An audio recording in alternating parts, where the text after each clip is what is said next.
इंदौर में विश्व हिंदू परिषद के द्वारा आयोजित 2 दिवसीय बैठक को लेकर परिषद के अंतर्राष्ट्रीय अध्यक्ष अशोक शर्मा ने मीडिया से चर्चा की। उन्होंने चर्चा में कहा कि जिस तरह से श्री राम लला का मंदिर अयोध्या में बना है, इसी तरह से मथुरा और काशी में भी बनेगा, लेकिन हम अभी तारीख नहीं बताएंगे। जिस तरह से श्री राम लला की तारीख नहीं बताई थी, इंदौर में विश्व हिंदू परिषद द्वारा भोपाल मालवा प्रांत के द्वारा विधि प्रकोष्ठ की लीगल सेल का 2 दिवसीय कार्यक्रम आयोजित किया गया, जिसमें विधि से जुड़े हुए अधिवक्ता और सेवानिवृत्त न्यायाधीश भी इस बैठक में शामिल हुए।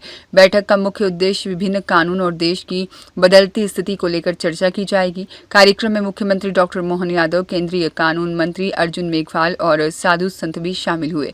विश्व हिंदू परिषद के अंतर्राष्ट्रीय अध्यक्ष अशोक शर्मा द्वारा मीडिया से चर्चा के दौरान कहा गया, राजस्थान में धर्मांतरण को लेकर कानून आया है, साथ ही लव जिहाद को लेकर बहुत सारे राज्यों में कानून बन रहे हैं।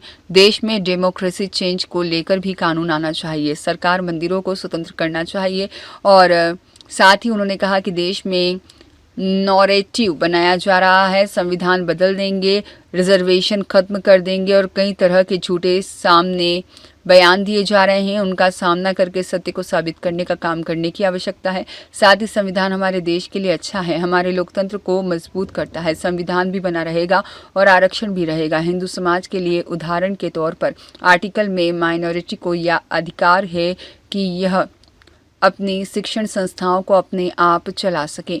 हमने मांग की है कि उनका अधिकार वैसा ही बना रहे। वह अधिकार हिंदुओं को भी दिया जाना चाहिए। इन सब विषयों पर यहाँ पर चर्चा होगी। विधि प्रकोष्ठ के कार्यक्रम से करने के लिए आए, किन विषयों को लेकर मंथन होगा, 2 दिन आने वाले दिन किस तरह से काम करेगा? मैं कहूँगा कि विधि प्रकोष्ठ ने पिछले कुछ दिनों में कुछ विषयों पर सरकारों को राय दी है। अभी राजस्थान का धर्मांतरण के बारे में कानून आया है। उसका जो पहला ड्राफ्ट आया था, हमने संशोधन दिए थे, वो सब माने गए, मजबूत कानून है। ऐसे लव जिहाद के विषय पर मजबूत कानून अब बहुत सारे राज्यों में है। डेमोग्राफिक चेंज के बारे में मंदिर सरकार के कब्जे में है, वो मंदिर वापस आने चाहिए, सरकार ने मंदिर छोड़ने चाहिए, इस बारे में।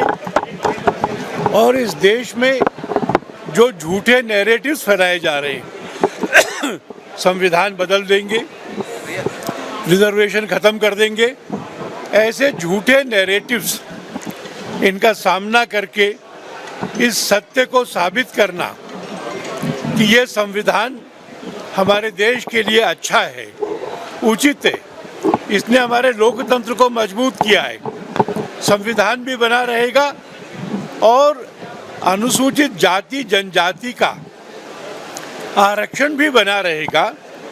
इसके अंतर्गत संविधान के जो अपेक्षित सुधार हैं हिंदू समाज के लिए, उदाहरण के लिए जो आर्टिकल 29, 30, 31 में ये अधिकार माइनॉरिटीज़ को है कि वो अपनी शिक्षा संस्थाओं को अपने आप चला सकें, स्वायत्त होकर, हमने मांग की है उनका अधिकार वैसे के वैसा बना रहे, पर वो अधिकार हिंदुओं को भी दिया जाना चाहिए।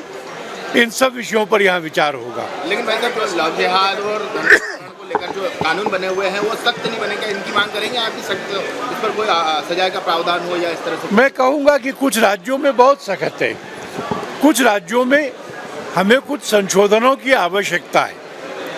मध्य प्रदेश में भी हमने सरकार को कुछ और संशोधन सुझाए हैं।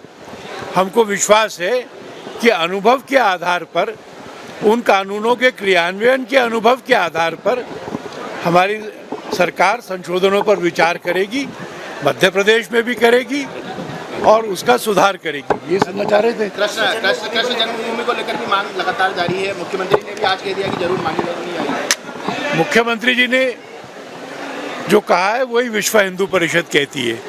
कृष्ण जन्मभूमि और काशी विश्वनाथ का मामला कोर्ट में है और एक वकील के नाते मैंने उनको देखा है। मैं विश्वास करता हूँ आने वाले 8-10 सालों में उन दोनों मुकदमों में हमको विजय प्राप्त होगी और शीघ्र ही, जैसा हमने आपको अयोध्या में बुलाया था प्राण प्रतिष्ठा के लिए, वैसा मथुरा में और काशी में भी बुला सकेंगे। राम मंदिर को लेकर बार बार तारीख पूछी जाती थी, तो कृष्ण जी की तारीख बताएं कब मंदिर का निर्माण हो जाएगा, कब मंदिर शुरू हो जाएगा? हम तब भी नहीं बताते थे तारीख, अभी भी जब कोर्ट फैसला करेगी तब होगा।